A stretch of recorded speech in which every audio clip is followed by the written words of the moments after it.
2011. Yeah. Yikes. Yeah, I'm here in good old Indiana, so. I'm a little further south. Okay, we are live. Okay, we're ready. All right. Hello and welcome to Fresh Tomatoes, the movie podcast. Avengers Assemble, I say. We will get taken down for copyright before this even leaves the ground, man. Chad. Yeah, don't tempt I'm just them. gonna do my nipples now. Let's just do it all. I'm gonna show my nipples. Do my Avengers / trademark want to say who they are and what Avenger they would be, because this is what we're doing now, apparently. I've just decided. Sorry. Just put us on the spot. All right, who wants to start? I'm gonna start. Okay. I'm gonna start taking Go. charge. Do it. Taking charge. Hello, everybody. My name is Jameson. I am the host of the DL Weekly Gaming News podcast on the Robots Radio Network with our friends Fresh Tomatoes here. And if I had to pick an Avenger, I would pick Iron Man, mostly for the money. A classic I'm choice. surprised you didn't go Thor. Nope. Don't get me wrong. I like Thor. I love my Norse mythology. Mm. But I would go. I'm a big fan of the rich superheroes with no powers. You also want the money. You don't want like that old like aristocracy. Like, do you have money? Are you in debt? Kind of middle ground. Exactly. The Batman, nouveau if I'm riche. deep- Exactly. Yeah. It's very clear Tony is fine. He's doing fine. Yeah. And it's great. Everything's great for him. Plus his surname is literally German for strong, which is pretty great. So that's a winner. All right, Ken, what about you? Introduce yourself and what Avenger would you be? Yes, I am Kenneth Figgu, and I am writer and creator of Chad, a Fallout 76 story, and also co-host of the Fallout Hub with Mr. Robots, and Dave Chafin's also part of the network. I would be the Black Widow. Nice, because you're sexy and look great in Lycra. I just thought it would be funny to throw people around with just my legs like she does. Avoid parking tickets, awkward conversations, cut down on the length of lines. Pulling off red hair. Just by throwing people around. Yeah, like she does, yeah. That's all. And then finally, our very good and long-time comebacker, Eric, go for it. All right, yes, I am Eric, sometimes called Sulior, and I've got a couple of different shows, but the one you're probably somewhat familiar with is called Nintenfo. We talk about the latest Nintendo news and then give a general background on a specific series or character, and it's been going good. As far as this is tough, I'd probably say Hawkeye. Okay. One that is probably not out in the forefront, but He's like keeps the very team down together. to earth. Yeah. He also has the most down to earth life. For a Yeah, little bit exactly. Until Like things go family and awry. everything. Yeah. And I would argue he's actually one of the sexier Avengers. It's Yeah, controversial. you love a potato. I really like Jeremy Renner. You have described in the past Jeremy Renner as a sexy potato, so His face like a potato, but it works. He's got that whole brooding, sad thing going Yeah. on. Oh, and then his beautiful eyes. I mean, oh, And I then feel like his life was kind of an epitome for 2020 or an illusion in 2020. yeah. Oh, definitely. Yeah, Don't give me yeah. hope. Don't do it. please don't give me. And then finally we have is it Simone? How do you pronounce I your name? don't know what I'm doing here. Simone? Well, that's the tagline for our podcast. Is I don't know what I'm doing yet. Oh God. Okay. Yeah. Simone, also co-host of Fresh Tomatoes, the movie podcast. The other half, or quarter, I would say. I think Chad's 3/4 of the podcast is all the work he does. Oh, if I were an Avenger, I'm way more into DC these days. I gotta say, I haven't been paying attention to the Avengers as much as I should. But you know what? I'm gonna go with Spider-Man. I think it's a classic. I think it's fun. It's whimsical, and I'm stealing it from Chad because I know that's what he was gonna say. You're a jerk. uh, and then finally, I am Chad, the other half of the Rotten Tomatoes podcast, and the reason that you guys are all here today, and all of you are watching on YouTube Live. And since Simone took Spider-Man, I would have to say that I would probably be Ant-Man then, because he's kind of not gonna fit in naturally. He has to really work for his spot, and people still wonder why the hell he's there. And I feel that's a lot of our podcasts, because they hear Simone's sultry and dulcet tones, and then they hear me, and it's like, but it would be so much better without him. Just so much vocal fry to be Except had. you do Miles save the Morales. universe, so there's Yeah, that. that's true. And hi to everybody who said hello so far on the stream. That's Leah and Laurent and Owen. Hi, Owen. Owen's a friend. I know him. He has Hi, great Owen. cats and a great wife. Wife second, cats first. She would agree with that order, so. Okay. So today, yes. No, you go. You Oh, started. No, you no. started. This is why we edit our podcast so much. I just was going to say, what's everyone drinking? Minus Jameson, who is a responsible adult. I'm drinking water though. I have something. Get that Is it hydration. Is it Yes. sweet water? It is bubbly water. Oh. Respectable. Tastes like Fancy. static.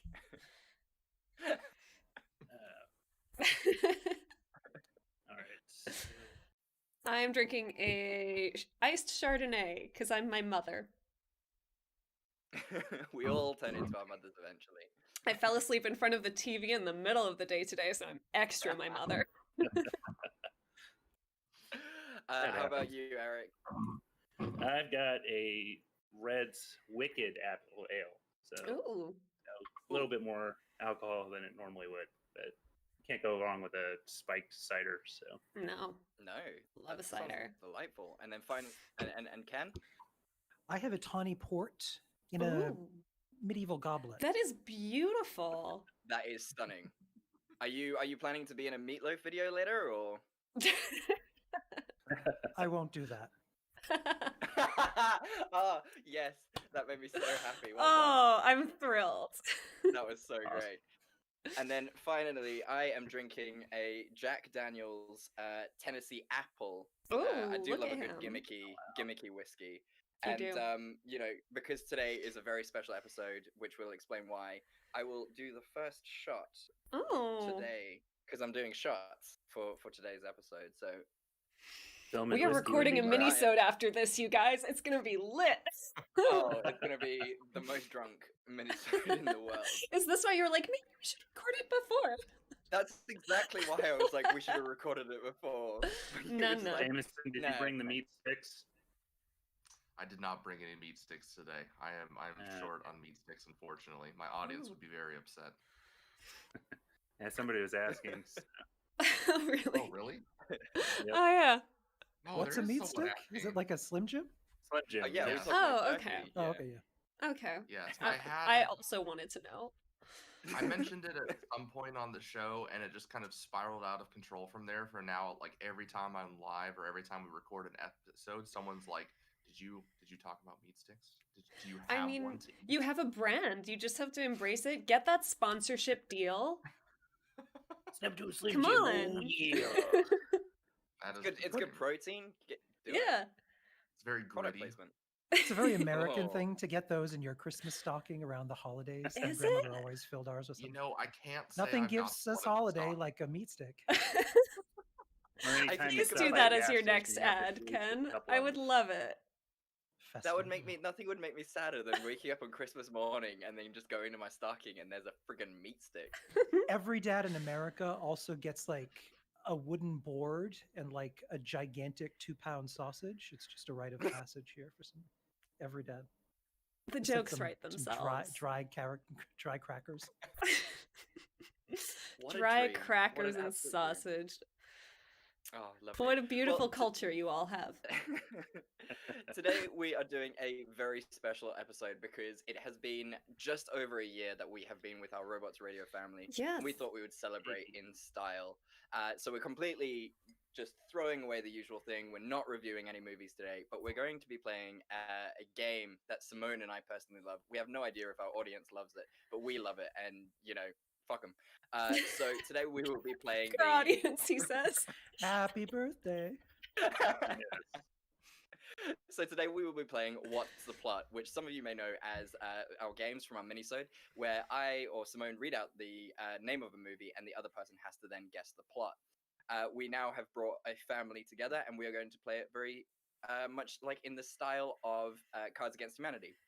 So one of us will say the name of a film, then the others will all give their guess on what the plot is. The person who gave the name of the film will then choose who gave the best plot, and as well if anyone was correct. The people who were correct and the people who got the best plot do not have to drink, and everyone else does have to drink. And we're going to move around and do those. And if any of our audience listening come up with any great plots, throw them in the comments, and we will read them out as well. Yes. So very, very exciting, guys. Is there any questions before we get started?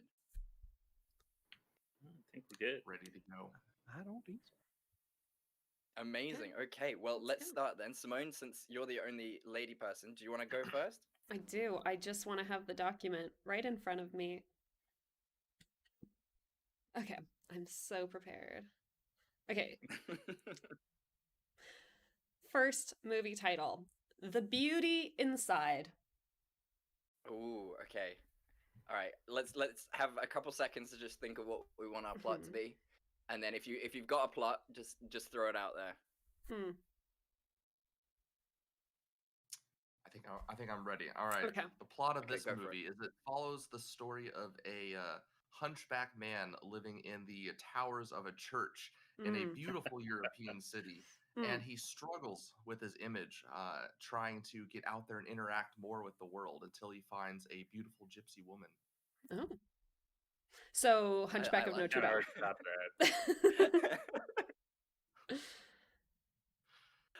Okay, I've does anyone have one? You go, Anyone Chad. wanna go next? Okay, I'll go. Yeah, you can go. So this is the sequel to Beauty and the Beast. This is post when Beast turns into a hunky man, and they have a child, and the child is sort of half beast, half human, and all the kids at school like tease him and stuff until he meets a young lass for himself who sees the beauty inside. Produced and filmed by Disney. Okay. So a lot From of the romance producers Disney. of Look Who's Talking. Okay. I think I actually kind of have one. Okay. Following along in the Disney theme, I'm going to say that this is a sequel to Cinderella, but from Frizella's perspective. Okay. And she is now a servant of Cinderella and the prince. The turntables have turned. Yes, and she is struggling with why the prince chose Cinderella and not her, until she spends enough time with Cinderella in a position of power and not being a complete bitch, and finally realizes that maybe it's the beauty inside that counts. Oh. And then she eventually finds a guy, and there you go. Lovely. Ken, bring it home. The year is 1968, and a socialite ingenue from New York City is dating an up-and-coming young scientist.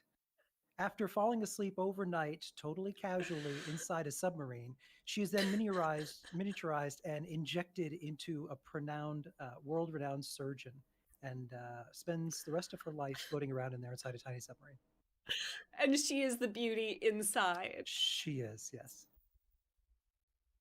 That was like Leia's, professionally edited. wow. That was amazing. Yes. Does any wonder why you do radio drama? I mean, this is almost not fair. I like Leia's donut plot also. Oh, what does Leia say? A man goes to donut shop and thinks he's only buying a plain donut, but bites into it and finds out there's chocolate inside. I mean, That's a great worst. When you think you have a regular, perfectly good donut, and then there's filling inside, ruined. Oh, Ruined. Ooh. okay. I'm sorry that you hate joy. No, I kind of get what Jameson is saying. Like, you expect one thing, and then if you got the other thing, like that's gonna ruin your day. Especially because you bite into a plain donut and a filled donut very that's differently. true. And I'm it's The amazed only that one that that would can. trick you would be a Long John.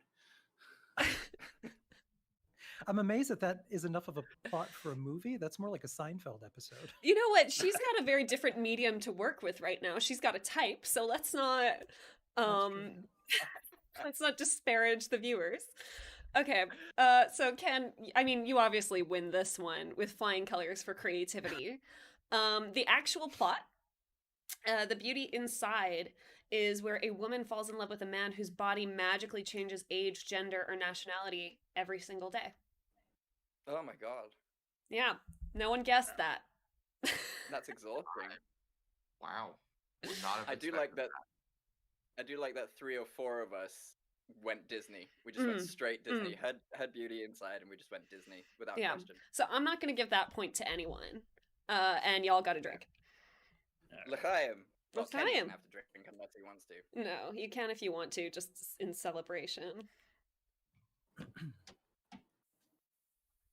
All right, Ken. Do you want to? Since you were the winner of that round, do you want to give it a go? Oh lordy. All right, let's go with Sweetback's badass song.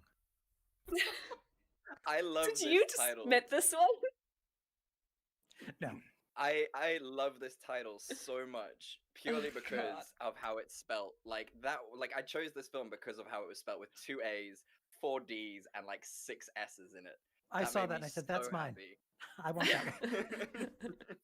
Okay, all right. Let's have a think. Again, Okay. shout out once you've got your once you've Sweetback's got your plot thought out. Bad ass. Well, there was a song. Simpsons episode that was kind of they kind of stole the title. As far as what it was, I'm not sure. I have to think. Okay, I've got it. Okay. Alright. So, in the early 2000s, Chili's, the restaurant chain, decided to bring back their baby back ribs, Damn it, you and stole they wanted mine. to market it. They wanted to market it really, really well, like really, really well, but they just couldn't think of a way. So this is the movie, the struggle. That was the years it took for them to get. I want my baby back, baby back, baby back. I want my baby back, baby back, baby back. Chili's baby back ribs. I'm gonna I sing the want whole my thing. baby I want my back baby ribs, back barbecue ribs. sauce. And that's the movie behind. This is the movie behind that song and that great marketing campaign. That was pretty much exactly where I was headed with that. Too bad. I hope you got something else up your sleeve. Okay, I've got one. Sweetback lives in the middle of nowhere and has big dreams of becoming a rock star. But with a name like Sweetback, it's so hard. And their parents keep trying to push them into children's music, and they just won't do it. One day, Sweetback escapes to the big city, decides that this is where she's going to start, or he's going to start. Let's do gender neutral. Okay, nice. This is where they're going to start their music career. They start playing rock clubs. People kind of take notice because of the badass song that Sweetback sings. But then there's a terrible fire in the club where they are getting their start. And they use the power of children's music to quell the flames. And Sweetback realizes that the badass song was in them all along, and they didn't need to prove it to anyone else. I like how you ended with a Smurf Christmas special reference. Did not mean to at all. I feel like the song is in you all along is like 90% of children's movies that have soundtracks. I mean, there's definitely a rom-com angle where they could meet Sugar Ray. Oh my god, yes. Sweetback and Sugar I like Ray it. Yeah. take on the I like 90s it. by storm. Beautiful duet. Oh man. When is Netflix gonna hire you? I think they should hire all of us. This writing team. would be Yeah, this is amazing. it. This is the dream team. This is Netflix's next dream. Jameson, have you managed to come up with a save? I'm not. I'm still thinking on it. Eric, help him. Give him time. Okay. Just to pull something out of my ass here, I guess. The only thing I can really think of would be maybe the story of BB King. Oh. So, just from his humble beginnings to his battles with diabetes, and I don't know. That's about the best I got. I like it. Like The so diabetes serious brings with it all in. Yeah, show him breaking strings on stage and yet still keeping it together. I don't know. I like it. Okay. All right, Jameson, the pressure's on now. I'm just gonna wing it. So the movie is about a guy who during the day works in a barbecue shop, and it's a very famous barbecue shop in Texas. But at night, he wants to be more than just a griller of fine meats. He wants to be a country music star. That's what I got. Nice. How does it end? I don't know how it I ends. gotta know. With You the have with to the watch power all of 3 children's movies to song. find out. Did he combine his Free love of movie meats deal. and his love of music into? Starts It's a- writing it's a- jingles for Stubbs barbecue sauce. Ladies and gentlemen, I'm a cook. You Right, haven't had Ken. my badass barbecue. Ken, who won, and did any of us get close? And I'm I pretty gotta know sure what the actual most plot us of this did. movie Like, is. No, not at all. But you know what? Chad definitely nailed that one. It's a 1971 movie. It is a blaxploitation film, and it's no. after Oh. saving a Black Panther from some racist cops, a black male prostitute goes on the run, as one does, from the man with the help of the ghetto community and some disillusioned Hells Angels. Now, a fascinating piece of trivia. He received a $50,000 loan for this movie from Bill Cosby, and the soundtrack was done by Earth, Wind, and Fire. So there's some. Wow. It's a real tour de This force. movie has levels. This movie has. I kind of want to watch it now. Yeah, just like A you lot just of these explaining movies the I wanna plot watch. was like an emotional whirlwind. Seems like a more Wow. exciting version of Shaft. Truly. This sounds terrifying. Oh wow. Okay. Well, this is the list of my next 18 movies that I'm gonna Yeah, watch for the without question. podcast. We need to say These it. are spectacular. Okay. Well, drink Alright. up. Yep. Oh, who do you want to award your point to for your favorite guest? Me. It was Chad. It was the sweetback. It was the sweetback. Chad. It was the Yep. the Chili's ribs. You can't go wrong with that. Did Oh, yeah. anyone post anything in the YouTube comments for that one? Just there's disappointment that there's no meat sticks. See, I told you. Uh, It's followed me Wow. Wow. Okay, I want to hear the your thoughts for a bigger splash. A bigger splash. God. The heartwarming tale of a junior swimmer and their rise to Olympic status. Nice. I will- How does it end? Mm. How does Gotta it win end? that gold, baby. I'm gonna piggyback Eric's plot and do one better, where it's all animals, like Zootopia, but it takes place at Right. the swimming pool during the summer. There's this big high diving board, and obviously, like, the fucking lions and whatever are amazing divers, but there's this hippo, and she wants to be a professional diver, and you think she'd be, like, great at it because, you know, naturally aquatic, and hippos are very scarily athletic. But people make fun of her because she's a hippo, and it's hard for her to not make a bigger splash. But with the help of her friends and some very creative physics, she actually, ironically, makes much smaller splashes and wins the diving competition. But also wins friendships. And isn't that the message that we all get away from the Olympics? Is that everyone wins friendships? Yes, that's what the Olympics are all about, right? It's the fourth position on the podium. You got gold, silver, bronze, friendship. Friendship. Barb, why are you not a Hollywood writer? I would think it's going to be about a trainer at a almost like a SeaWorld, like a water park, you know, and Yes. he's training, animals there for some sort of animal competition. that they compete against other animals from other water parks, and so he's trying to train this whale to make the biggest splash. And I'm assuming it's produced by National Lampoon. It could be. Would It have could to be. be. It could also be a very Yeah. serious, like Disney drama. And the biggest splash was in his heart all along. Sure, let's go with that. And Ken, bring us home. This would be a 1989 romantic comedy starring John Lithgow and Cher. John Lithgow playing a marine biologist who is downtrodden and forgotten and is working on a crab trawler off the coast of New England when he meets Cher in a bodysuit as a half female, half walrus. After rescuing her from a cryptozoologist gone mad, she transforms into a real woman, and they discover that the love was something they had along the way all the time. Okay. Dare you? Wow. Okay. This is not fair. You, Fair. I'm never playing you with know Ken what? again. Do you know what's the scariest thing? Is that swap out a few details and Ken is actually right. What? Like, swap out a few details and Ken is genuinely right. John So Lithgow bad. is in this for Did it real. have John Lithgow and So- Cher? No, it didn't. It didn't. It All didn't. right. But in terms of it's a group. It's two sets of celebrities.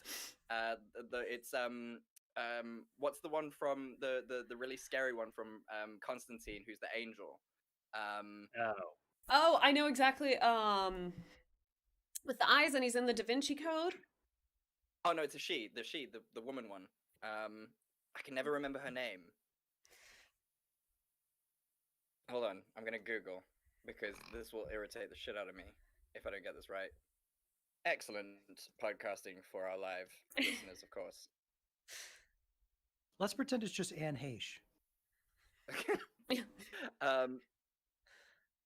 Why is it okay? Okay.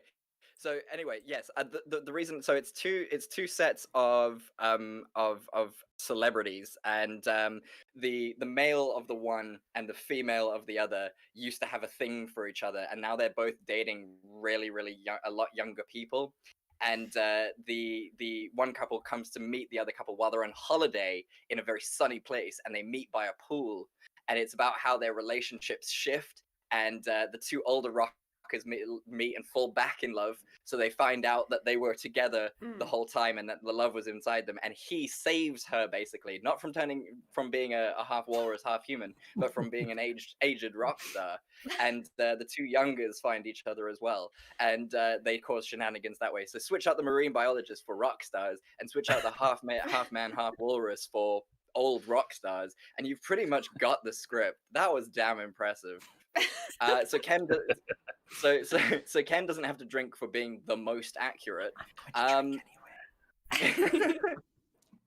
And I really liked the Jameson's version of this competition between aquariums. I think there should be more aquarium-based competition. I wholeheartedly agree. There should be.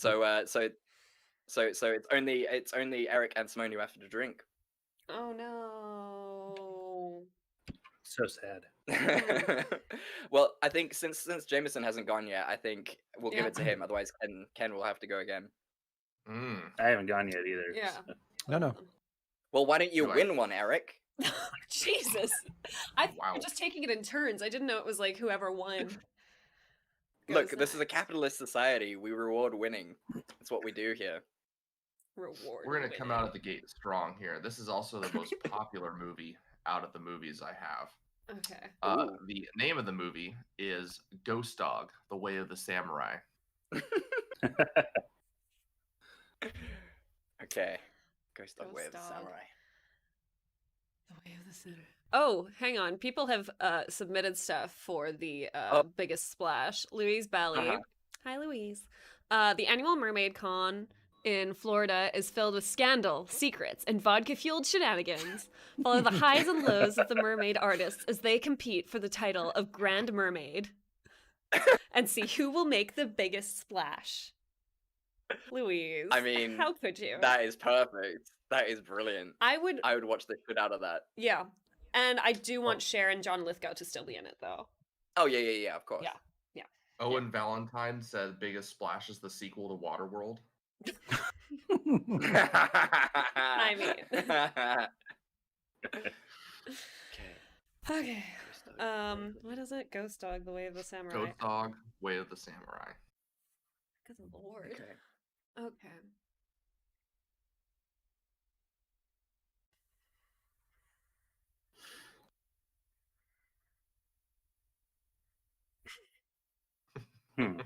Okay. Okay, I've got one. Okay. So this is the sequel to the sequel of Three Ninjas. So it's about their dog Spot, but here's the kicker. It's produced and directed by Tim Burton, so it's obviously got Helena Bonham Carter and Johnny Depp in it, who both interchangeably play the role of the dog. Oh. Who after their triplet after his triplet owners grow up to forget all about the way of the ninja, he decides to take a trip to Japan through a whole bunch of shenanigans. Also very dark, also very moody. And while he is in Japan, he meets 4 turtles with weird Renaissance names and a rat who is their grandmaster, and he does a little bit of training with them and becomes a great samurai warrior. Beautiful. All right. So that'd be Three Ninjas 4? Because I think there were 3 of them. It would be Three Ninjas 4, Ghost Dog, Way of the Samurai. But no one knows why it's called Ghost Dog because he's very much alive. He moves like a ghost. Nice. Yeah. Who's next? I mean, it's like the title is so specific, it's actually hard to come up with stuff Yeah. for it. Right. When you're trying to be alternative, it's really difficult. I mean, Ken's just raised the bar like a million more levels. I have a Okay. good one. Go for it, Ken. Yeah. This would be an early 2000s coming of age thriller where a boy and his friends are out digging for treasure. And little did they know that they disturbed the grave of Old Yeller, who is now back from the dead, and he's pretty pissed off about it. So in order to overcome the threat that is posed to their family and land, the kids end up training to become ninjas to fight the Old Yeller, who's now a samurai for reasons we don't really understand, but it's an early 2000s So the thriller. Ghost Dog is the villain. Yep, and they're trained by Mr. Miyagi, who moved away from the West Coast in hopes of a quieter life on the plains. And is this a prequel to Three Ninjas? It is, yes. And also a prequel to the new Karate Kid series. Here we go. All right. Reboot. Oh, God. Reboot. Okay, so Ghost Dog is actually a title in MI6? Is that the one in the UK? That's the UK one. Yeah. So Ghost Dog is actually a title, and it's played by Kevin Costner doing the worst British accent you've ever heard in your life. He gets sent on a mission to Japan to save a rich Japanese heiress. Obviously, she falls madly in love with him. Obviously, she is age inappropriate so badly, but not the way you think. She is not too young. She is a beautiful 85-year-old Japanese woman who he needs to save. And the only way he can do that is by following the way of the samurai, which is not a training path so much as a gambling strip through Midtown Tokyo. He needs to gamble his way down the whole street in order to both win her love and her safety. He ends up not returning back to his home in merry old England, as he says. And he stays in Japan on the way of the samurai, stays on that street with his new love. Oh no. Oh, so it's sort of like bittersweet then. Yeah. He leaves his Ghost Dog past behind. Right. Okay. But now in his future, he's just a living dog. All right. Visually, the movie would look fantastic if it was directed by Tarantino. That is all I want. Yes. Eric, take us home. Oh, What do we God.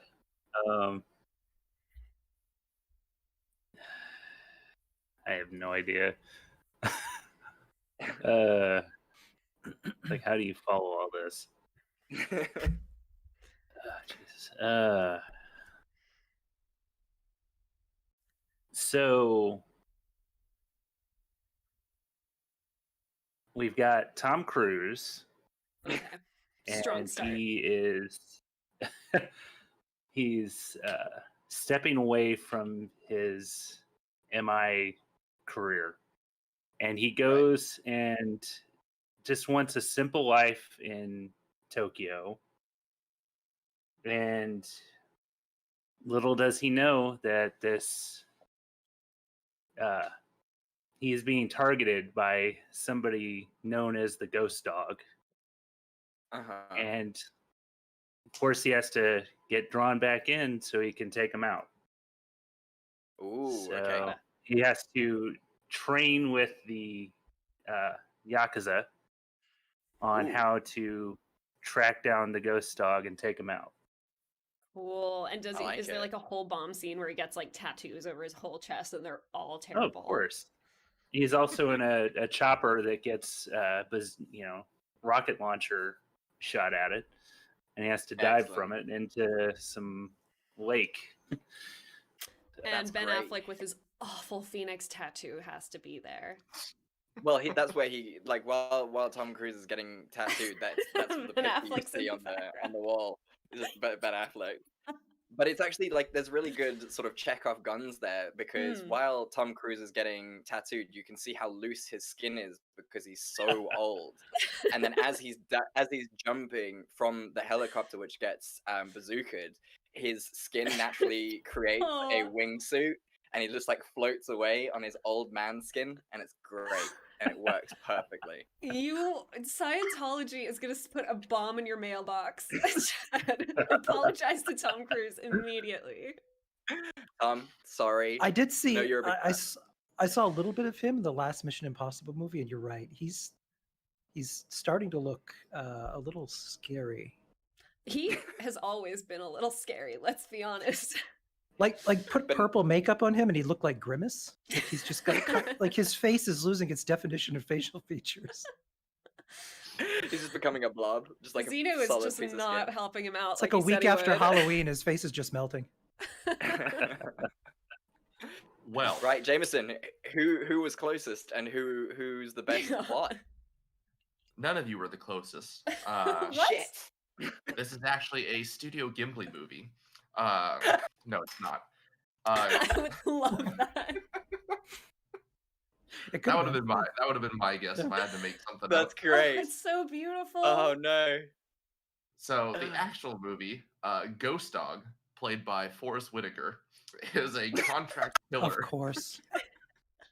With a lazy master eye. of his trade who can whirl a gun at warp speed and moves through the world like a phantom. In the spirit of the samurai, he has pledged his loyalty to a small-time mobster named Louis, played by John Tormey, who saved his life many years before. Okay, that is really boring. That's so, like, I genuinely thought the movie was about a ghost dog. Could you imagine sitting in that pitch meeting? All right. Oh man. Picture it. We have, remember Forrest Whitaker? Remember him? Yeah, he's great, right? He's great. A ghost dog. This was Ghost 2002. Ghost dog. Oh 2002, good lord. You son of a bitch, I'm in. So, Jameson, who's the best plot? I'm gonna go with Simone's. I like the idea of Kevin Costner doing a shitty British accent. Me too. That's great. And if That's you watch amazing. Robin Hood, Prince of Thieves, you too can hear him do a shitty British accent. Great Then movie. Carrie Elways made fun of him for it in Robin Hood Men in Tights. You so- gotta. Okay, well, Barb and Owen did have some good ones too. Let's see. Barb. It's about a cat murdering dog samurais to stop them from their attempts to cleanse the world of humans. That is dark. That's very dark. That's Quentin. That sounds like the movie Cats vs. Dogs. Yeah. Yeah. But Great movie. more swords. No one says, so this one is a tie-in to Samurai Jack. At a point, Jack has a cool dog named Benjamin with prosthetic robot legs. Damn you, Aku. This time, Aku sends Benjamin back to the past to weaken Jack. Madness ensues. Dog doesn't die. Contrary to Ghost title. That's funny. I like it. Okay, Eric, do you wanna take this one? Take us through All one right. of your films. So let's go with rocket science. Ooh, okay, interesting. Rocket science. All right, I got one. All right. So this is in sort of the mid '80s, and it's set in LA. A young man down on his luck is traveling on a Greyhound bus to LA. He arrives the cold LA streets, as everyone knows, the LA streets are often cold. Freezing. In the middle of the night, he's got nowhere to go when he sees in big, bold red lights, Rockettes here. And he goes into this Rockette club, Oh, and he falls immediately in love with the Rockettes. He loves them. And so he decides to give up whatever he was planning on doing, and he goes back to school, and he goes to Caltech. Somehow he gets into Caltech, and he studies social sciences for a while until he gets to PhD level, and then he does his PhD dissertation in the Rockettes, and so he becomes a doctor of the Rockettes. And so he develops rocket science, and everyone's just pronouncing it wrong. The moment you said the Rockettes, everybody on the chat groaned. I know, I just had to battle through it. So yes, that's my plot for rocket science. All right. Okay. I'm gonna Go. My plot. The main character, played by Matt Damon, is a rocket scientist working for NASA in the 1980s, and he's trying to develop a new type of shuttlecraft to get us to Mars. And he's very awkward. He doesn't communicate well with people, kind of a loner, until a new scientist joins the team, and she is a woman. I don't know what actress yet. But the rest of the movie is a love story about them connecting. Oh, nice. Yeah, I like that. Right. But it twists at the end that Matt Damon goes on the mission and he dies. The shuttle explodes. Oh, what? Spoilers? my God. I'm gonna watch that. It's like a walk to remember. Oh gosh. So I was also gonna Nicholas do. Sparks story. I was also gonna do Yeah. a bit of a romance angle. Tara Reid plays a beautiful rocket scientist. Believable. Cool. Excellent. Why are you laughing? She can play a smart character just as well as anyone else. She plays a beautiful rocket scientist who just can't make time for love. Can she have it all as someone who builds rockets on a daily basis? And then she meets an incredibly handsome Mark Wahlberg. Oh. Who she hates at first because he thinks rockets are really dumb. And he's like, oh, he's full Boston accent. Like, oh, we're never going to go to the moon. What's the point? But eventually, after they accidentally get stuck in a rocket shuttle that she's like working on building over a weekend, the two of them fall in love. And the byline is, love, it's not rocket science, because she quits her job. She stops being a rocket scientist to raise his children. Oh, okay. Okay. It's you know, that's what rom-coms really want anyway. Let's just give it to them. All right, Ken. This would be a 1996 follow-up to the original 1985 John Hughes movie, Weird Science. in which Anthony Michael Hall and Ian Mitchell Smith are back yet again, except now they're in school to become NASA astronauts. Unfortunately, an experiment gone wrong traps them in space, and the Zorgs are coming to attack the planet. Happily, though, they have an Apple IIe with Oregon Trail installed, as well as some aluminum foil and various other electronic bits. So they're able to bring back the girl yet again to use her powers to save mankind. Unfortunately, it's a straight to VHS release and becomes a late night offering on the Red Shoe Diary show with David Duchovny. It's just not fair. I know.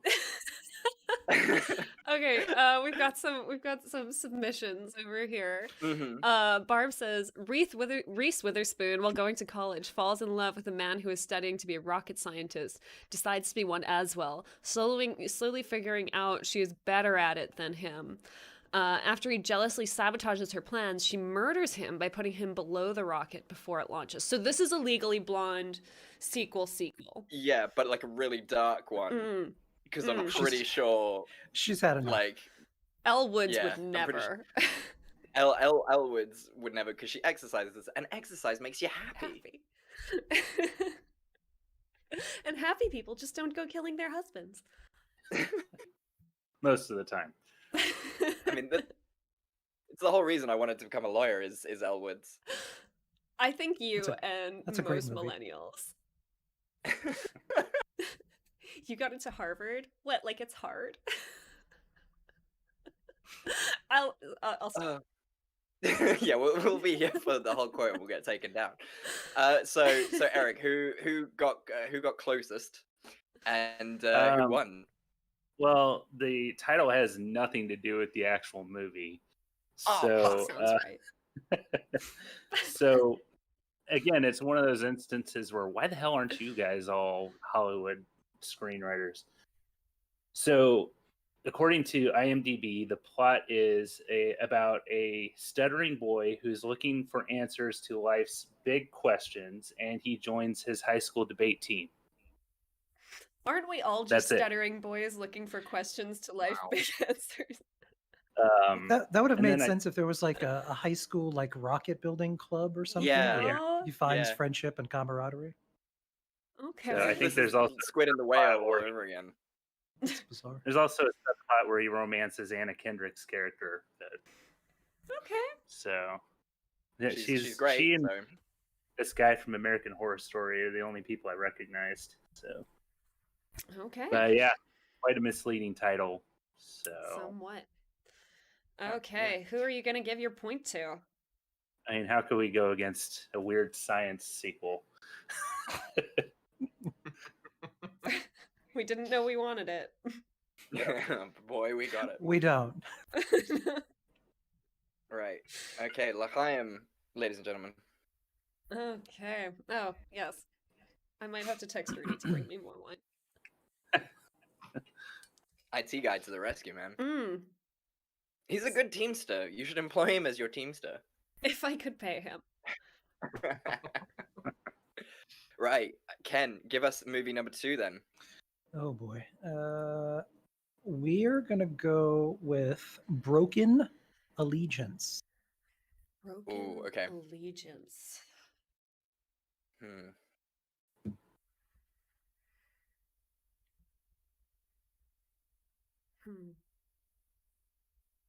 All right. This 1984 movie starring what's his name? I already messed it up. I'm trying to channel Ken here. I don't know mess up so badly. This 1984 movie starring Mel Gibson. Mel Gibson is the brave lieutenant in this company of soldiers, and they are sent on a mission to do some peacekeeping in Africa. And they are asked to do just one too many things. And Mel Gibson struggles with his allegiance to his country, as well as his allegiance to his men. And eventually he decides to break ranks and defy the order and suffer the consequences. This is the best. There is a line. He heard Damn. You rang, milady. And silent. Hey, team there. It's the Fresh Tomatoes podcast support team. I was just waiting Oh, and for him does to he open the door and support? be like, "Hi, everybody." Oh, Okay. All right, I've I'm got so one. I've lucky. got one for this. Right. So this happens. This film happens in 2007. This follows the immediate decline of the show between Nicole Richie and Paris Hilton. The Sweet Life. Was it called The Sweet Life? No. What was their show called? Hot Mess. Shit. Was it like it was like BFFs or Yeah, rich Oh, rich The white Simple people. Life. Simple The Life. The Simple Simple Life. There you Life. go. Thank you. So this follows the immediate demise of the Simple Life, and it is a documentary, actually, a late 2007 documentary following Nicole Richie and Paris Hilton as they work out their feud, following their much tension from the Simple Life show, showing that after all, it wasn't such a simple life. Beautiful. It's a direct prequel to One Night in Paris. Oh God. Okay, so Yeah, you go ahead. go You go ahead. mine is also going to be about a war, but mine is going to be about two brothers who grow up in northern Kentucky, and it follows their life until the Civil War breaks out, and they end up on opposite sides of the war. And it comes down to this very bloody battle where they meet each other on the battlefield, and they have to decide whether or not they're going to kill each other. Beautiful. So, Oh no. And then? Pitting brother against brother. And then? and then they decide to go AWOL and Yes. realize that it's not worth fighting over. And it That turns out that their friendship is not worth killing over. is it Wolverine and Saber in like that whole sequence at the beginning of Wolverine where they're just like fighting different wars? Oh, yeah. Maybe. I don't know. Maybe we can get Hugh Jackman and what's his name? Liev Schreiber to I have such a crush on Liev Schreiber. You see, I was gonna say that the real enemy is slavery, and that is what they were fighting against in the end. But I don't see race. Oh, here. In the spirit of the last movie title, I'm gonna assume that this isn't what you think. So I'm gonna go with the Ooh, high okay. school drama, high school debate team.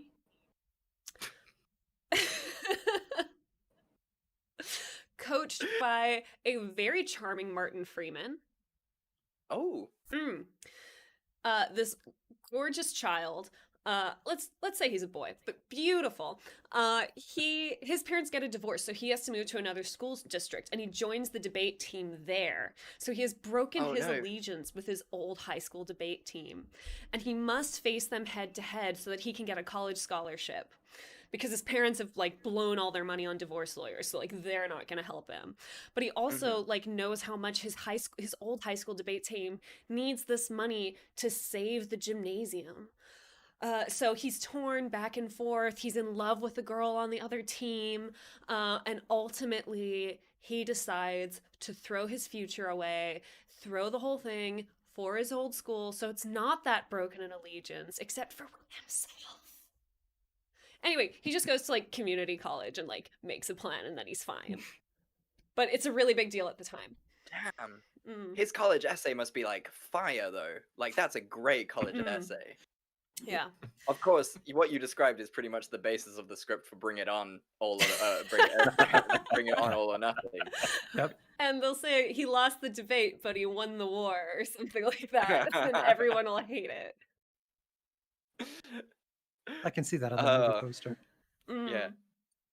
Okay, so Ken, who's closest? Because obviously, we all got it spot on. So who would you say? None of you were anywhere in the near ballpark at all.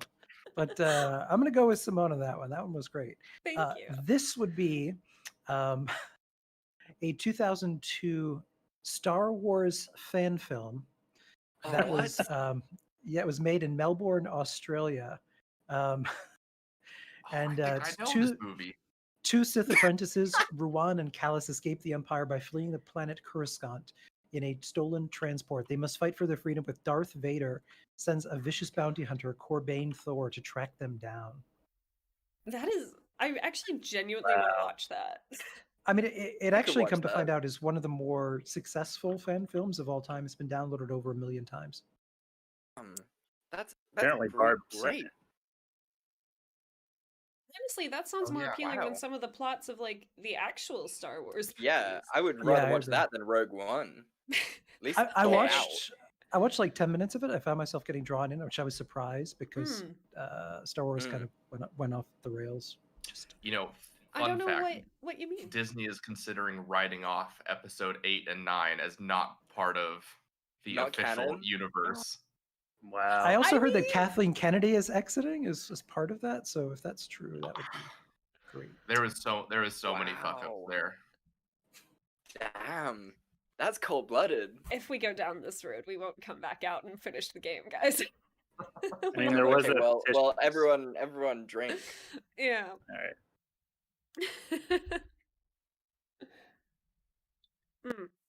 Is it me? Sorry, it's just really gross. I should have chosen something else.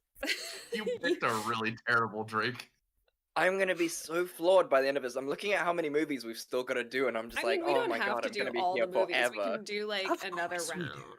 Okay. Yes, thank Okay, you, Ken. We sorry. have to do all. The I forgot you movies. curated all your movies. I mean, I mean, I'm not gonna be here till the end. I'm gonna be on the floor in about 20 minutes, but Okay. you guys keep going without me. That's You're fine. gonna really love this movie title. It's Gaby. Gayby. Gaby. Yeah, I didn't know how to pronounce it when I saw it today, No. and I was like, is it yeah? So okay, that's fine. Gaby, yeah. Gaby. All right. It is Let's just remember modern- people can see this. It is a modern keep it take clean. on the classic story Great Gatsby. It takes Shit, place that's in- where I was gonna go too. It takes place in early 2000s West Hollywood during the height of the LGBTQ movement in the United States to get marriage legalized, Mhm. and it follows a rich gay man who goes by the last name Gaby. Beautiful. And it's just basically Great Gatsby, but just in that setting. Sure. Incredible. Right. Damn it! I can't believe you stole mine. Oh my god, and the That party was a great scenes one. would You be did a much so better job, without question. beautiful. You did a much better I job. know. The Oh. parties would be fantastic. You can bring ballroom culture in. Oh, I really want to see this movie now. Like, I'm really genuinely obsessed with it. You know, honestly, this movie would probably do really well if it was made. Yeah. And then at the end, it's just like the Stonewall riots, but they do it like sort of Gatsby. It would be like really fancy Stonewall Yeah. riots. Okay, There would be a musical number in the middle somewhere. got to. Lana Del Rey's still singing the soundtrack for some Yeah. reason. Right, Ken, Eric, because now I need more time because Jameson completely did what I did to him, so I guess it's like touche.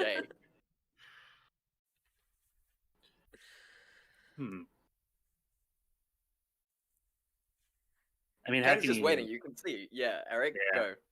how could you not just go with somebody with that name? I mean, so I'm thinking of a movie where there's a young African American man named Gaby who grows up during the civil rights movement and goes and sees Martin Luther King and Malcolm X and people like that speak, and tries to join the civil rights movement and fight for equal rights. Damn, just turning it around completely. Everyone thinks it's going to be a really high-topping Horrible, romp, yeah. and it's just like this really deep film. I like it.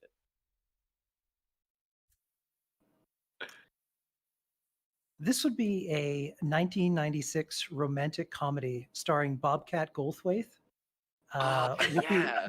Whoopi Goldberg, and Jonathan Lipnicki, the little kid. The plot follows Bobcat Goldthwait as he gets divorced unexpectedly. His wife cheats on him. He finds himself a down and out single dad who starts to question his sexuality. His wife finds out about it, and so begins a real challenging court battle. Whoopi Goldberg serves as his consultant in becoming part of the gay community and embracing himself. In court, he finds out that the gay person inside was who he was the whole time. Beautiful. Can you imagine the really empowered speech of Bobcat Goldthwait right at the end? Oh, Your Honor! I am a gay man! You want to go home or something? I've done this before! Hey, you want to hook up? Oh boy. All right, so this movie is one of Adam Sandler's lesser-known comedies, quote, God. comedies, where he CGI imposes his face upon a baby born incredibly gay. This is a warning to everyone that this film is incredibly homophobic, like outrageously homophobic. Cow. The most problematic film Since Jack and Jill ever made. Yeah. Tell me Mel Gibson's in it too, just so you can complete like the offensive trifecta. So he comes out. It's Adam Sandler's face on a baby, but he's got like these long, glowy, like flowing blonde locks, sort of like Fabio locks, and he's just basically hitting on other male babies and just being like really inappropriate for babies. So it's like, is it homophobic? Is it inspiring child porn? It's both. And he's got like awful. a really hot mom that he's like got a crush on, or someone's got a crush on for some reason, even though they're babies. Yeah, box office gross $2 billion. Netflix. This film is banned in 8 countries. The worst part is this is actually not out of the realm of possibilities for an Adam Sandler movie. Yeah, 100%. I mean, He's watching this and he's going, "Shit, that's a great idea." CGI has come so far now. Right, Simone, what is this film actually about? Oh, God, okay, hang on. I'm trying to open IMDb and it is not helping me. Okay, Gaby. I get so mad just saying the name. It's just Okay. it's such an upsetting name. It's not right. Okay. Jen and Matt are best friends from college who are now in their 30s. Single by choice, Jen spends her days teaching hot yoga and running errands for her boss. Matt suffers from comic book writer's block and can't get over his ex-boyfriend. They decide to fulfill a promise to have a child together the old-fashioned way. Can they navigate the serious and unexpected snags they hit as they attempt to get their careers and dating lives back on track in preparation for parenthood? Gaby is an irreverent comedy about friendship, sex, loneliness, and the family you choose. Irreverent is very loosely used there. Just... I don't know how I feel about this movie. I don't want to watch it, but I feel like for the podcast it might just come up. This is gonna be it's gonna have to be in an episode. It can't not be. We'll title it the wildly offensive episode. Oh, man. Jameson, I've got to give it to you. I was obsessed with your movie concept, like, the moment. I want to watch it. It was great. It was great. So everybody else, y'all can drink, and even Jameson, you can drink for not knowing what the movie was actually about. To Gaby. To Gaby. Excuse me. Bless you. Ugh. Does that mean I get to go next? Yeah. It does. Wonderful. All right. This movie is titled Dedication. Okay.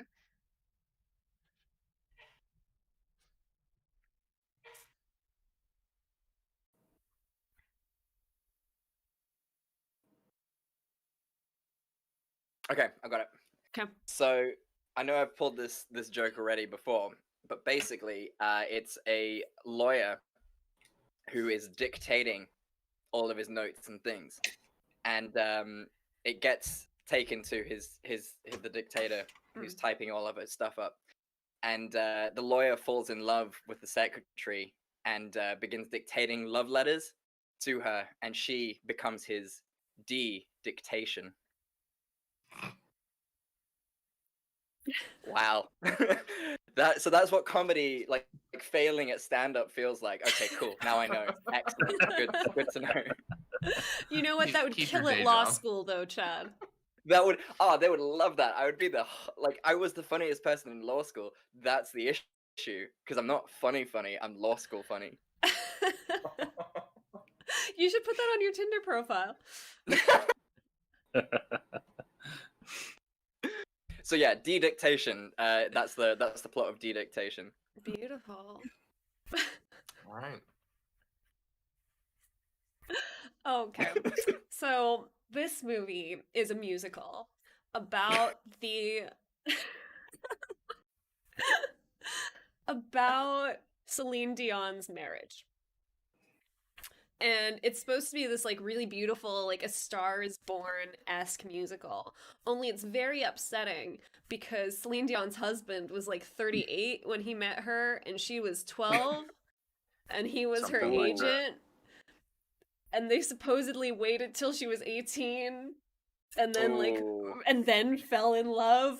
And it's like, okay, but like, so it's just like this really kind of disturbing horror musical of this much creepier older man and this gorgeously talented young woman, and him just being like a total creep, her marrying him, them staying married for a long time, and then he dies, and she sings this really sad song, but it's also like a little, and like basically the whole audience, nobody likes it. It gets like 4% on Rotten Tomatoes because it makes everybody so deeply uncomfortable, but like the soundtrack is so good. Oh, layers upon layers. Damn. Anyway, it's a dedication to her husband. Okay. Sorry, that was dark. Kind of what I'm thinking of is it's about a man who has been happily married for several years, but eventually he and his wife kind of get on different wavelengths. So he looks up, I guess, an old flame and just struggles with what he's doing, but he, goes out, has fun, and then ultimately realizes that there's a reason why they split, because she's, I guess, batshit crazy.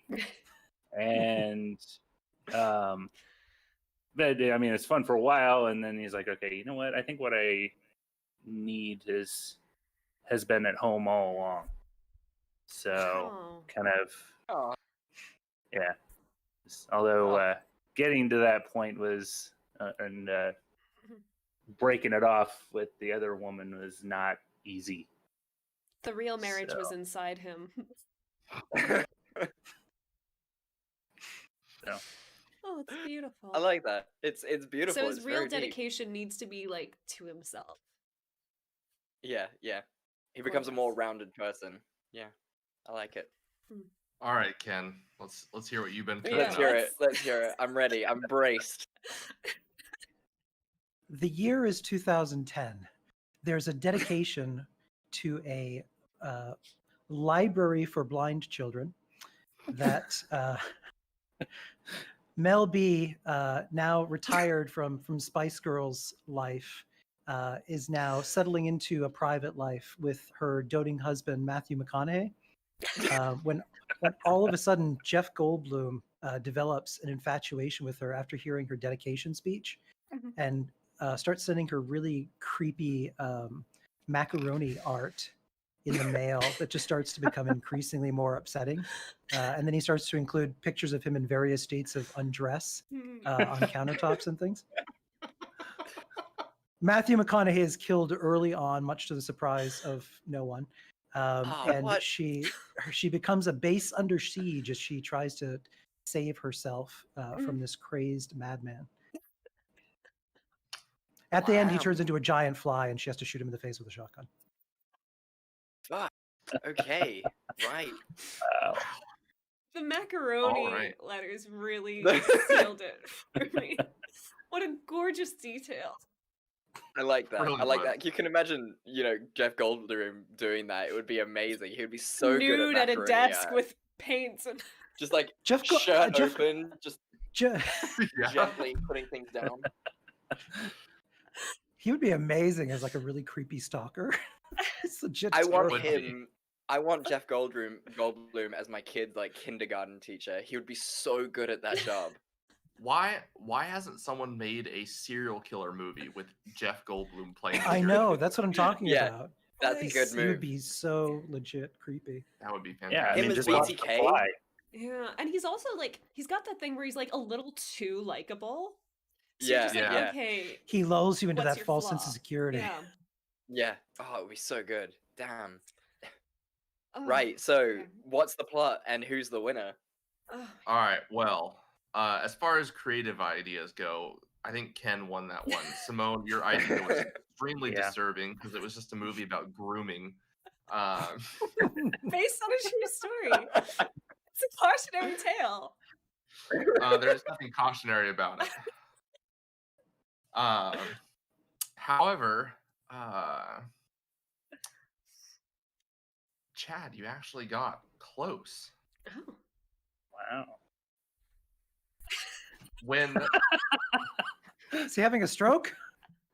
when children's author Henry Stroke of Roth, genius. played by Billy Crudup, loses his longtime illustrator, his publisher sends him a new artist, Lucy, played by Mandy Moore.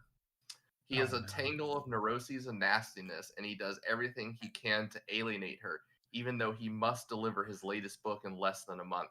Secretly, Henry begins to fall in love with Lucy, and at the same time, her ex-boyfriend returns to try and win her back.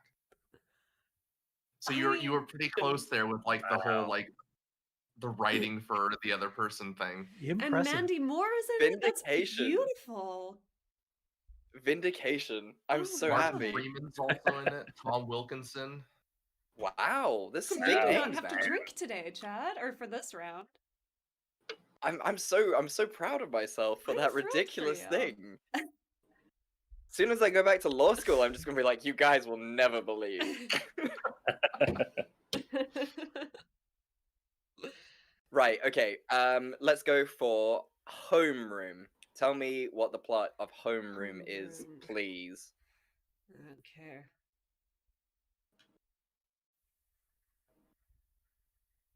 I'm gonna go with the sequel to Breakfast Club. Good Got call. to. Got to. Yes, I Yes. love that. So yeah, just I would go with just the continuation. go ahead. I love it. Sorry, I cut you off. No, I that's would go about with the That's Yeah. it. That's it. That's all you need to know. There's I back would in go the sequel to tension. Breakfast Every studio executive would be like, "Where do I sign?" Yeah, it writes itself. Like you don't Yeah. really need Yeah, anything else. pretty much. Just the sequel to Breakfast Club. Yeah. For me, Homeroom would be the sequel to Bad Teacher with Cameron Diaz. Interesting. Nice. However, Yeah, that was a- however, they was couldn't a great actually movie. get Cameron Diaz to do the sequel, so they had to cast someone else to replace her. oh man. Oh Oh, damn. who would okay. that be? Yeah, who is that? We have to Oh, know it'd who have that to would be- be. It'd have to Please- be someone pretty terrible. Please, like a very over sexualized man. Just Just like Hmm. this teacher wearing like tight, skinny jeans. Yeah. An over-sexualized Carrie Elwes, Oh.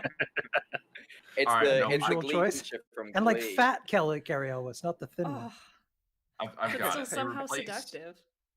They replaced Cameron Diaz with Kate Upton in her limited acting Oh career. no, no. Ooh. Ooh. Oh, God. Okay. Harsh. That's- Damn. Okay. Okay. That's what I got. Mm, I like y- it, I like do you it, Want, okay. Do you want to go, Ken? You can go. I'm still formulating. I live in fear. So Homeroom is actually a horror movie in the style of those horror movies that like have rules where like if the characters follow them, they live, but they're very easy to break or misinterpret. It starts off as an innocent game of tag. Interesting. And the only safe place, obviously, is homeroom because, like, you know, they can't misbehave around course. the teacher. Starts off as an innocent game of tag until one of the kids gets murderous. Now they're all on the run all around town because this game somehow just like spread. So it's all over their like tiny, adorable town. It's the 80s. You're not allowed to use a bike. You can only run. And it's all the kids trying to get back to homeroom so that they can be safe. And what follows is just a series of like horrible traps and vicious murders. And the one who's it is revealed to be the homeroom teacher. Nice. I like Alright. it. Okay. Damn. Intense. And then it's just up to you, Ken. Bring us home. This would be a dark coming-of-age story starring Tobey Maguire, in which he and several friends, that kid from Star Trek Next Generation who played Wesley, Neil Patrick Harris, River Phoenix, a whole array of people. They discover a secret code hidden in one of the old textbooks as they're taking cardboard boxes and doing some recycling. Inside this secret code, they're able to put it into an Apple IIe computer as well, and it transports the entire homeroom into a parallel dimension where they meet some funny, strange people, go on some adventures, and then come home.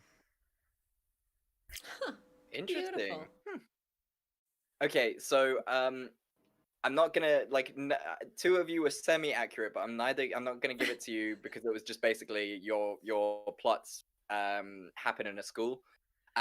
So here's the caveat: this movie is actually fucking depressing. So get ready for this. Bite down. Oh boy. Bite down hard because this is about to get really, really sad. The aftermath of a high school shooting leaves Deanna Cartwright seriously wounded and 9 others dead, including the perpetrator. Detective Martin Van Zandt is assigned the unenviable task of investigating the crime and finding someone to hold responsible. So, I know we're trying to be really funny, but that is really fucking dark. Dark, and now I feel bad for turning it into a horror slasher movie. Yeah, okay. So Victor Garber is the detective, and Busy Phillips is from White Chicks is the person they try to pin. Yeah, she's great. She's the one they try to pin the shooting on. What's great about it and why it's called Homeroom is that during the trailer, it's great. During the trailer, the one guy goes, "Oh, I don't understand why it happened, and it happened all in homeroom." And it's just, and that's how the trailer ends. And it's just like, okay, guys, this is serious. We can't be doing that kind of nonsense. Okay. So on that really, really depressing note, I'm gonna have to say Eric won because it was the simplest. It was the simplest, most like, you know what? There's no way you can beat. It's the sequel to Breakfast Club. It just wins. I do feel though like I was the closest to the plot. But do you really want to take that win? I don't. I will drink anyway. For a hot moment, I was thinking that Homeroom could be like a prequel to like Battle Royale, like the original Battle Royale movie. Yeah. But again. Oh. Yeah. Oh. When I watched this trailer earlier, I was just like, this is not going to go down well. Yeah, I watched the trailer for all of my films, and I was just like, oh, this is not great. Hey, boy. That must have been a tough sell to like someone to be like, yes, let's make this movie. Yeah. It's pretty impressive if you look in the trailer. It's quite daunting. Okay. All right, Eric. Leah Jane in the in the comments says that Jeff Goldblum would make a good Jeffrey Dahmer, but I argue that would be too scary, and he's also too charming. Jeffrey Dahmer was very weird. Yeah. Cool. Okay. Shall we try and pick the momentum back up after that fucking depressive thing? Eric, your turn.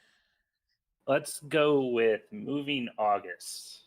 Ooh, okay, Moving August.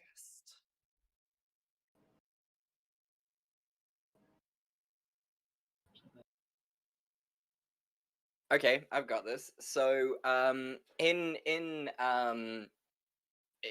was the year 999 Ah, shit, BC. you're going the angle I wanted to go.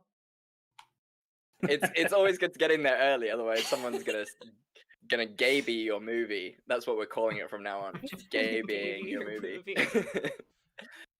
So the year is 999 BC, and the UK has decided to follow the Gregorian calendar, and it's enunciated in the Gregorian Calendar Act. And unfortunately, what happens with the move to the Gregorian calendar is that you lose 3 months, and which means that August, October, and November are completely gone.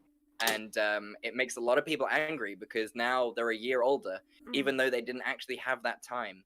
And so it's about the court proceedings of a class of people who have now aged a year without actually having aged a year, and them wanting to switch back away from the Gregorian calendar. Billie Eilish is the lead protagonist in this film. Oh god.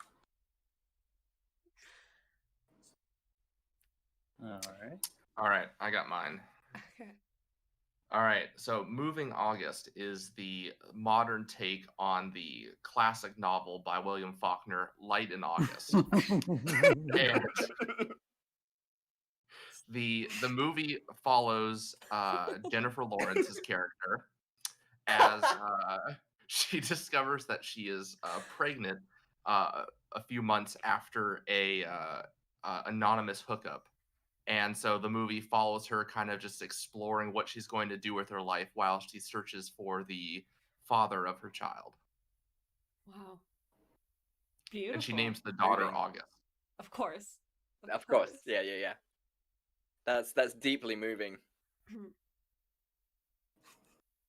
Nope, your video went out again, Chad. Whoopsie. Oh, I can see shit it just sake. fine. Am I back? It's showing up on the stream. Am I back? It'll nope, not yet. Okay, hold on. I'll. Oh.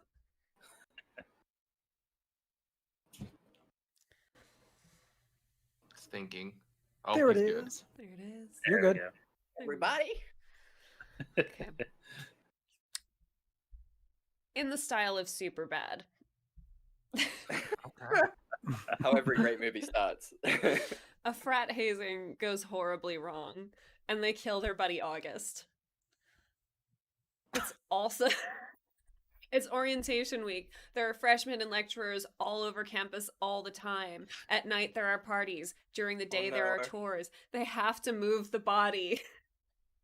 Is this a weekend at Bernie's? Are you weekend It's at not Bernie's? a weekend at Bernie's. It's just them trying to move a dead body. They're not going to pretend that August is alive at any point.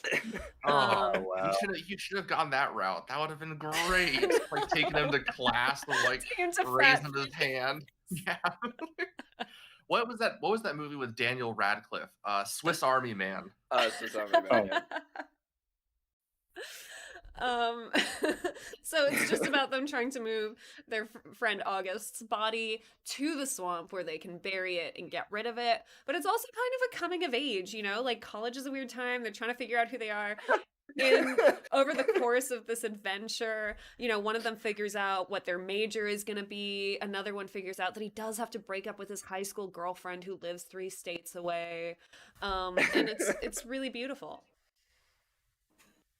I love it. Stand By Me, Weekend at Bernie's. Seth Rogen plays a nosy cop. Oh my god, amazing. And Zac Efron's in it somehow. He's the dean of the university. Yeah, that makes sense. That tracks. He's just doing pull-ups in his office all the time. I like it. Who's next? Who wants to go next? Here we go. I can go Thanks. next. Just down to Ken. Yeah.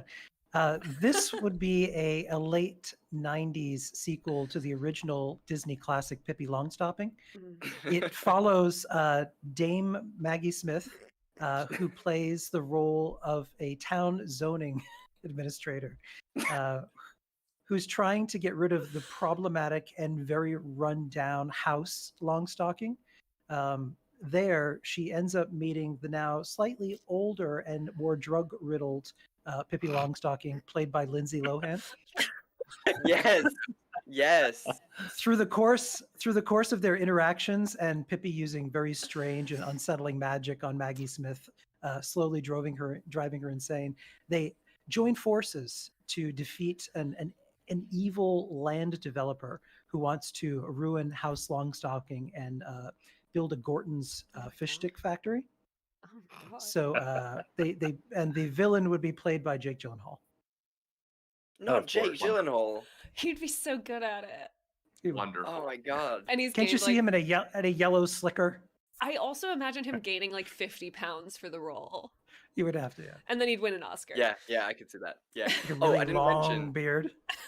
It would be great. I didn't mention. So when I was on IMDb looking up the really depressing plot for Homeroom, a suggested movie that was apparently very much like Homeroom was Bubble Boy.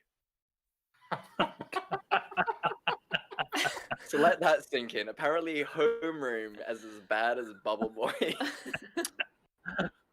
Something just doesn't add up here. No, No. Their algorithm needs a little tweaking. a little tweaking. Right. So I mean, what's the plot? Is that everyone? Let's Yeah. reveal the truth. Okay, so the plot is about a young photographer named August who is in the process of moving out of where he and his girlfriend live. And there is a girl who is moving in at the same time, and he falls in love with her at first sight. Oh my god. So throughout the day's move, their two very different groups of friends tangle in conflicts and romance while August tries to figure out who he really wants to be, or who he really wants before it's too late. So Wow. Wow, Okay. we were all so A wrong. little off. And I mean, a So- boy called August? That's insane. I mean, the movie August Rush also has a boy Yeah. named Mhm. August. Oh, okay. That's where fair my enough. my, Alright, fair my enough. mind went that way first. I thought Mm. August would be an interesting boy's name. Okay. And you were right. So So Um, who wins? I'll go with Jameson. So Damn. Nice. Yes, my Light in August adaptation. Hollywood signed me. Okay. We have been doing this for an hour and a half, so I'm gonna say maybe we shouldn't do another round. Well, I think from I think that's looking good. at my spreadsheet, Jameson is the first person who's completely cleared his realm. This Has is he his done all last of his- movie, Oh my gosh. which means Wait, you has know, everyone I done guess two? if we're he's only got 3. Everyone's done though. 2. I've got yeah, 4 you got movies. 4. I gave you Okay. 4 because I'm in mean. case. So the odds were against you because I think I wanted to sort of talk about the systemic sexism that runs in the world and the fact that women have to work twice as hard as men. So I wanted to make this podcast as political as possible.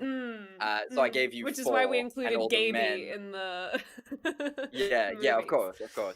So Hmm. I would say Jameson wins because he's cleared all 3 of his movies before everyone else does. That's So not the point um, system, though. oh, boo-hoo, he wins. You want to stop. I'm giving you an out.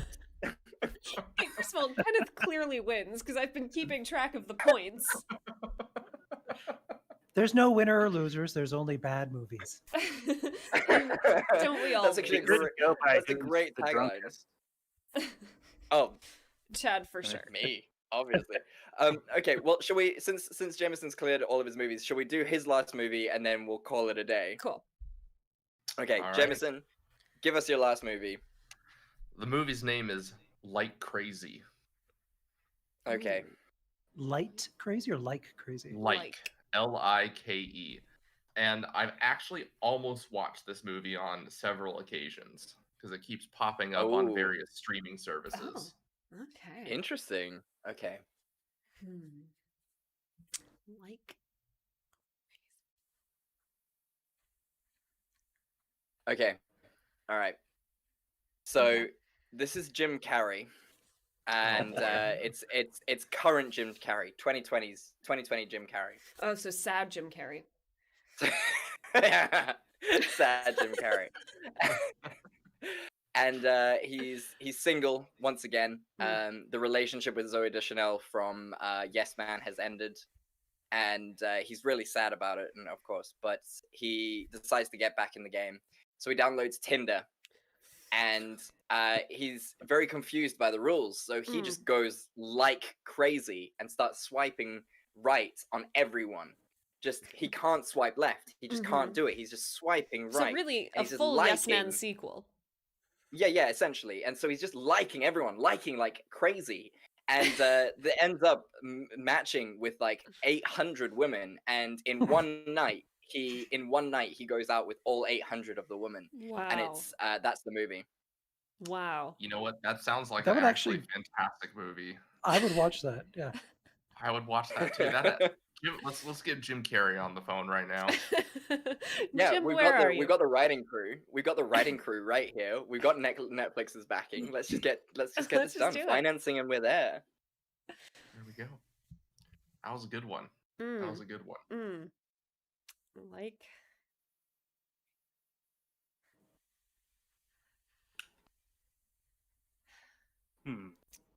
So this is for me gonna be a Joker Harley Quinn movie. Interesting. Except for the purposes of defeating Batman or whatever, they have to move into the suburbs and act as normal as possible. Joker's got to get a 9-to-5 job. Harley Quinn's got to like drop off her hyenas at doggy daycare, and they have to get their neighbors to like them. Like that is the crux of it. So it's like them like at night like putting on clown makeup and like crying about how much they miss their lives, but like during the day there they are trying to be really nice, like hiding the baseball bats under the couch when neighbors come to visit, like making sure that the cake for the bake sale isn't poisoned on accident, you know, hijinks. But a bunch of their neighbors die. What is the Joker's job? What does he do during the day? It's like full American Psycho. Like, you know how Jared Leto's in American Psycho? It's Jared Leto's Joker, like reprising that role almost, except he doesn't get murdered. I like it. Okay. So it's he not doesn't so suck much. at it. I ever tell you A how nice the little- story of how I got these scars? Exactly. No, he's not a good Joker. We want like the emo worst of the worst. Joker. A nice little twist you could do onto that too is one of their neighbors is a redheaded woman that really has a lot of plants in her house. And a big crush on just Harley throwing Quinn. like a little, I like bringing it. a little I like poison it. ivy as Little well. affair. And their other neighbor is like a really big hockey fan, and he's always wearing hockey pads.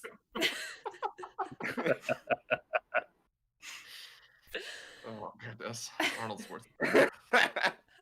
You may or may not also have a luchador mask. Fun. Right, Ken, Eric. This would be a 1999 romantic comedy in which Sarah Michelle Gellar moves from a town in the middle of nowhere, Montana, to Long Beach, California. She's a country girl now in the big city, and she meets Paul Walker, who is a surfing champion, Jesus.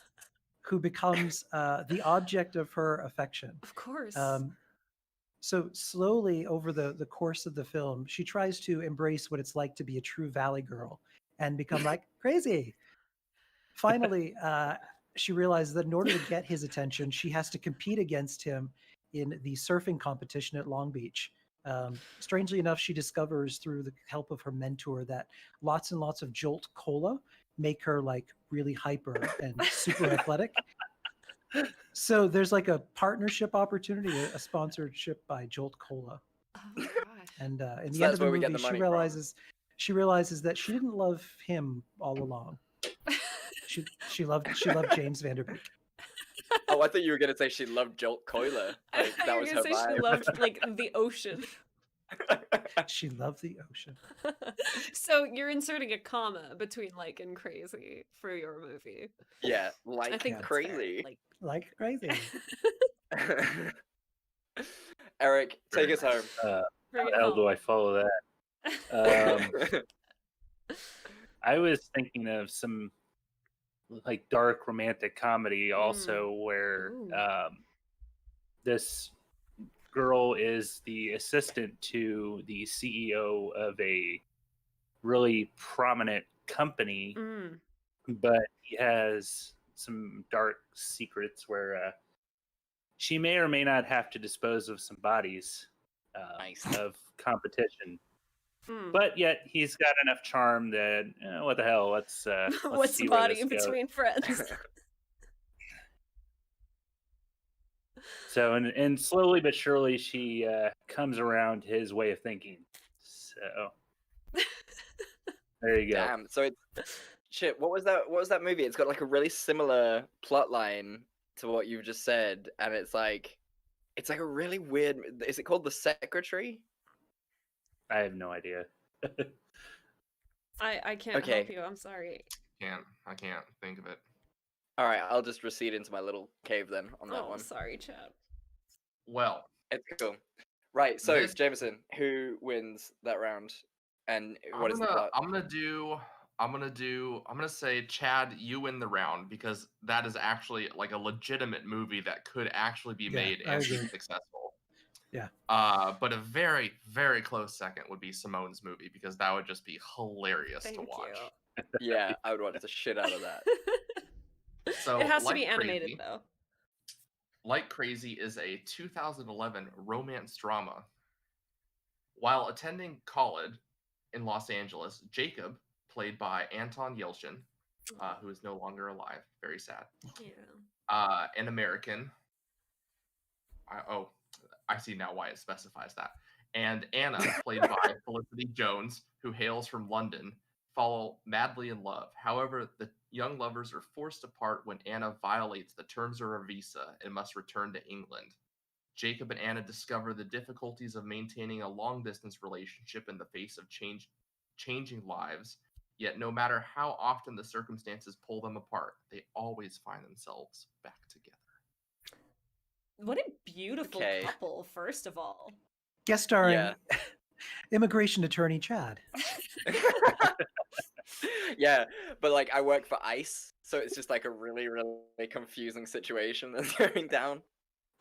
I don't care if you're in love, you can't violate the terms of your visa. Please. Wow, okay, well. Cool.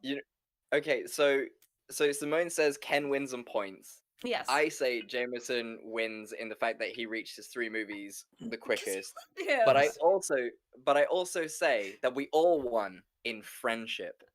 So I think we should all drink. Gold, silver, bronze, friendship.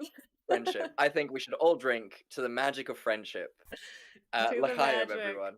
And to the birthday of fresh tomatoes. Yeah, happy birthday. Guys, thank you. Happy birthday.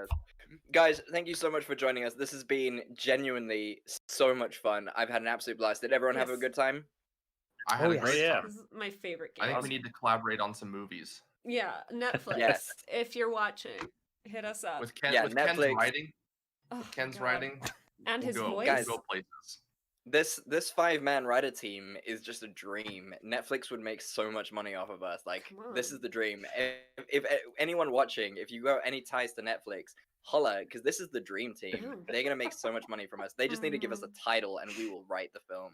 Hell yeah. Guys, let's give yourselves your plugs so that everyone can find your shows. Let's start with our Simone's winner, Ken. Simone's winner. Yeah. The actual winner of the game by points. You can find me at fallout76podcast.com. The podcast is on wherever podcasts are sold. Nice. Jameson? I'm the host of the DL Gaming News along with my co-host Brenna. We are also on wherever podcasts are, and you can find us on Instagram, Twitter, and Facebook at DL Gaming News. And I will also plug this because I know you guys are doing a mini-sode on Assassin's Creed next week. I am also starting a new podcast called The Hidden Blade, which is all about Assassin's Creed. I saw that. Amazing. Fantastic. And Eric, you plug yourself so often, you might as well be part of this show now. I know, right? Hey, you got an open spot. So I am the host of Nintenfo, along with my buddy Durka, who couldn't be with us today. So That makes it the sound like show he's is dead, on- Eric. What's that? That makes it sound like he's dead. Yeah, He's enjoying He a can't wedding be with today. us today. So especially because he better be wearing a mask. we've never met him or So- anything, so like it's We're always not just convinced you. he's real. Yeah, it's I just know, you the one doing like time a that- really convincing voice. One time that you guys were like, "Hey, yeah, bring him along," he's like, "Sorry, I've got plans." So Your sure. co-host in Yeah. Canada. Eric just appears in a um, wig. Hello, I'm Durka. You hear lots Jameson about knows me. who he is. Jameson has at least met him, kind of. He's real. Yeah. You know what? For the So- longest time, I had several listeners that were trying to convince other people that Brenna doesn't exist and that I also just do Brenna's voice and make her up. That was interesting. So this is Just really go around personal honking. for you, this lighthearted bullying. Little known fact, I do But- 23 voices. I have no cast. Big spoiler. Hey, man, It's just you. It's just you. It's just me. And he nails it, ladies and gentlemen. And Simone, do you wanna plug our podcast? Yeah, Fresh Tomatoes. You can follow us on Facebook or Instagram at Fresh Tomatoes Podcast, on Twitter at Fresh Tomatoes MP. You can email us at freshtomatoespodcast@gmail.com. You can come hang out with all of us on the Robots Radio Discord. There you go.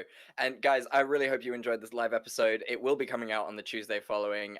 So we do hope you enjoyed this time. And I mean, it will be another year before we do this again. And we're definitely not going to invite Ken back because he just makes it God. really unfair on everyone else. It's Um, just... Or I'm next taking time, my Afghan and I'm going home. Ken will be the only guest next time, and we'll just be like, okay, do this one. yeah. We just sit there like this, and just Ken just tells us things. Spin us a yarn. But guys, thank you so much for listening. We really appreciate it. And if you like this, please give us a like, give us a rating, give a like and a rating to all the other Robots Radio shows. It's such a great network, and we have such amazing shows. And genuinely, a year in, couldn't be happier to be part of this network. And I know Simone feels the exact same way. It's just such a great family, and we really, really support each other. And you know what? It's just like a little nerd heaven. It's like finding these great nerds across the pond, and just finding this true love, and making new friends with these people who we probably would have never met had technology not advanced to this point where we can Especially because chat they're to all each cooler other. than us. Yeah, they're way cooler than us. So guys, as we say at the end of every episode, and this one especially, we love you and there's nothing you can do about it. We love you, and there's nothing you can do about it. You have to say it. Guys, Say it. Do Yes, it. I'll take it. We love you, and there's nothing you can do about it. Come on. team player. Ken, you've said it before. You can say it again. We love you, and there's nothing you can do about it. Jesus. Jameson, The please. tone we go for with our brand, but I didn't brief you, so that's on me. I could Jameson, get please really say it. weird. I could get really weird, but I won't. Please. But we love you all, and we're so happy. And Fair enough. It was close.